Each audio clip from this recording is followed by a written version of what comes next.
প্রিয় দর্শক, নতুন একটা ভিডিওতে আপনাদের সবাইকে আমন্ত্রণ জানাচ্ছি। একটা উদ্বেগ এবং উৎকণ্ঠার কিছু কথা শেয়ার করব। বাংলাদেশের রোহিঙ্গারা এসছে, আমরা মানবিকতার পরিচয় দিয়েছি। বাংলাদেশের জাতিসংঘ মহাসচিব এসছেন, তিনি একটা ফতোয়া দিয়ে গেছেন যে একটা মানবিক করিডোর যেন আমরা আরাকান রাজ্যের সাথে বাংলাদেশের একটা করিডোর তৈরি করতে চান, সেটির ফতোয়া দিয়ে গেলেন। এবং তিনি 1 লক্ষ রোহিঙ্গার সাথে ইফতার করলেন, তিনি পাঞ্জাবি পরেছেন। সেইটা অর্থাৎ মানবিকতা দেখাতে গিয়ে আমরা কোথায় গিয়ে দাঁড়াবো সে আশঙ্কার কথা বলছি। পার্বত্য চট্টগ্রাম কি নিরাপদ, সে বিষয়গুলো ব্যাখ্যা করব। তবে তার আগে বলে নিই, যারা চ্যানেল 16 সাবস্ক্রাইব করতে চান সাবস্ক্রাইব করে প্লিজ সঙ্গে থাকবেন। যে কথাটি বলতে চাই, আমরা মানবিক মানুষ, কিন্তু আমাদের ব্যাপারে পৃথিবীর কোনো দেশ মানবিকতা দেখাচ্ছে না। যে আমরা মানবিকতা দেখিয়েছি, রোহিঙ্গাদেরকে আশ্রয় দিয়েছে বাংলাদেশ। সো রোহিঙ্গাদেরকে এখন তাদের দেশে ফিরিয়ে নিয়ে বাংলাদেশের প্রতি পৃথিবীর অন্যান্য দেশ সহ জাতিসংঘ মানবিকতার প্রতি শ্রদ্ধা দেখাতে পারে। কিন্তু তা না করে রোহিঙ্গারা আদৌ যাবে কি না, গেলে কখন যাবে তার উদ্যোগ না নিয়ে বরং এখন মানবিক করিডোরের নামে যেটি করা হচ্ছে, সেই ক্ষেত্রে অনেক বিশেষজ্ঞরা মনে করছেন বাংলাদেশের সার্বভৌমত্ব নষ্ট হবে। আপনারা জানেন যে জাতিসংঘ মহাসচিব আমাদের প্রফেসর ইউনুসেফের বন্ধু, তিনি কয়েকদিন আগে বাংলাদেশে এসেছেন রমজান মাসে, এবং বাংলাদেশে এসে রোজা রেখেছেন কিনা হয়তো রেখেছেন। আমাদের প্রধান উপদেষ্টাও সেদিন রোজা রাখতে পারেন, কারণ তিনি সেদিন রোহিঙ্গাদের সাথে ইফতার করেছেন এবং তিনি টুপি মাথায় দিয়েছেন, এবং জাতিসংঘ মহাসচিব পাঞ্জাবি পরেছেন। জাতিসংঘ মহাসচিবের দপ্তর থেকে বলা হয়েছে যে তিনি প্রতি রমজানে কোনো মুসলিম দেশে যান, সেখানে ইফতার করেন। তারই ধারাবাহিকতায় তিনি বাংলাদেশে এসছেন এবার। আর আমাদের পররাষ্ট্র মন্ত্রণালয় থেকে বলা হয়েছে যে প্রধান উপদেষ্টার আমন্ত্রণে জাতিসংঘ মহাসচিব বাংলাদেশে এসছেন। যেটাই হোক, বাংলাদেশে এসছেন, 4 দিন থেকেছেন, রোহিঙ্গাদের বিষয়ে কথা বলেছেন। সবচেয়ে আশ্চর্যের বিষয় হচ্ছে তিনি এই রোহিঙ্গাদের অর্থাৎ চট্টগ্রামের উখিয়াতে যেয়ে বুঝলেন যে রোহিঙ্গারা তাদের দেশে ফেরত যেতে চায়। গত 5-7টা বছর তিনি এটা অনুধাবন করতে পারেননি। এটা একটা দুঃখের ব্যাপার। আরেকটি বিষয় হচ্ছে তিনি এখানে এসে বাংলাদেশে এসে উখিয়া গিয়ে যে ফতোয়াটা দিলেন, সেটা হচ্ছে যে একটা মানবিক করিডোর যেন আমরা রাখাইনের সাথে তৈরি করি, বা আমরা যাতে সম্মত হই মানবিক করিডোর করার জন্য। এটি কিন্তু একটা দেশের নিরাপত্তার জন্য খুবই গুরুত্বপূর্ণ। মানবিক করিডোর কখনো মানবিকতা থাকে না, এটাকে নানানভাবে ব্যবহার করা হয়।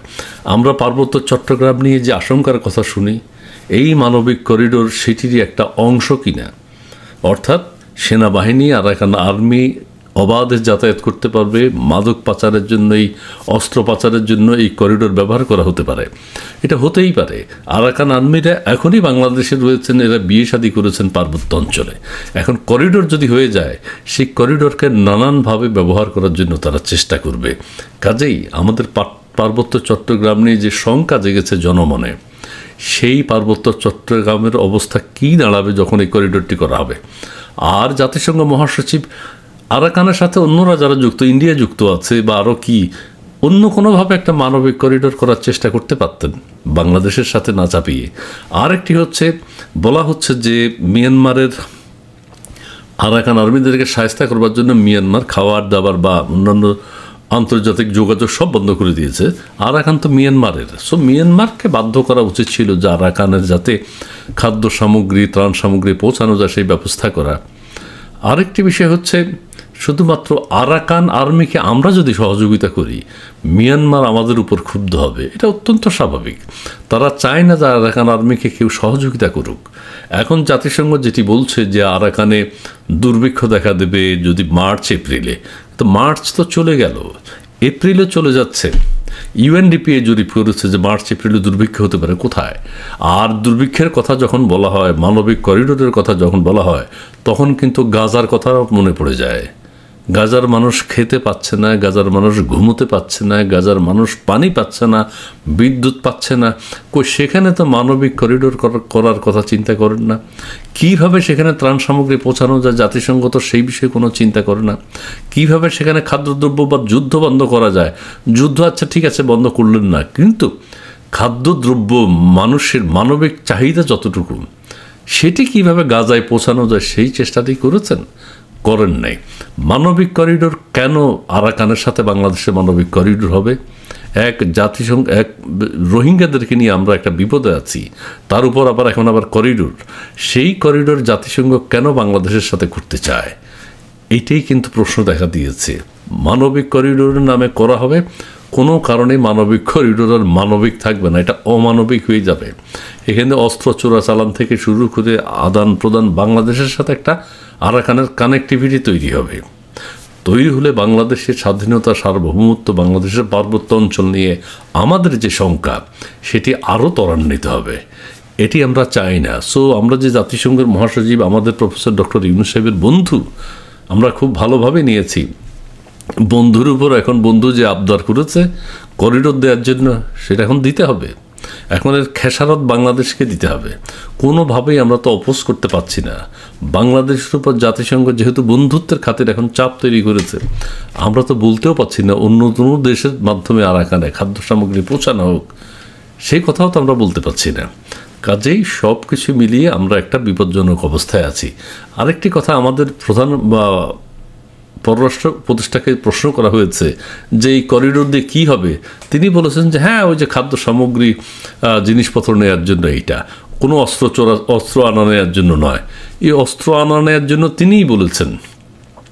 তিনি কেন এই শঙ্কা করছেন? তিনি বলুন বা না বলুন, অস্ত্র আসা যাওয়া করবেই। বাংলাদেশের সাথে একটা ওপেন কানেক্টিভিটি তৈরি হয়ে গেল। কাজেই আমাদের সরকার সিদ্ধান্ত নিয়ে ফেলেছে যে করিডোর দিবে। সরকারের কিছু কিছু মানুষের মধ্যে দ্বিমত ছিল, কিন্তু দ্বিমত টিকছে না বিকজ অফ জাতিসংঘ চাপ দিচ্ছে। জাতিসংঘ চাপ দিচ্ছে যেহেতু জাতিসংঘের মহাসচিব আমাদের প্রফেসর ইউনূস সাহেবের বন্ধু, সো এটা না করার কোনো উপায় নেই। কাজেই বাংলাদেশের পার্বত্য অঞ্চল যে অরক্ষিত, বাংলাদেশের পার্বত্য অঞ্চল নিয়ে আমাদের যে শঙ্কা, সেই শঙ্কা আরও বহুগুণে বেড়ে গেল এই মানবিক করিডোরের নামে। যদি এটি সত্যি দেওয়া হয় না, এটা দিবেই। সো সেটি ঘোষণা করা হয়েছে, সরকার সম্মত হয়েছে, একটু টালবাহানা করেছে, কয়দিন সময় নিল, কিন্তু এটি তখনই জাতিসংঘ মহাসচিব যখন এসছেন, তখনই আমাদের প্রধান উপদেষ্টা তাকে কথা দিয়েছেন যে আমরা মানবিক করিডোর দিব। একটা জাস্ট বিউটির জন্য, অলংকার ডেকোরেশনের জন্য কয়দিন সময় নিয়েছে। এখন আমাদের পররাষ্ট্র উপদেষ্টা মহোদয় ঘোষণা দিয়ে দিয়েছেন যে আমরা মানবিক করিডোর দিতে সম্মত। ধন্যবাদ সবাইকে।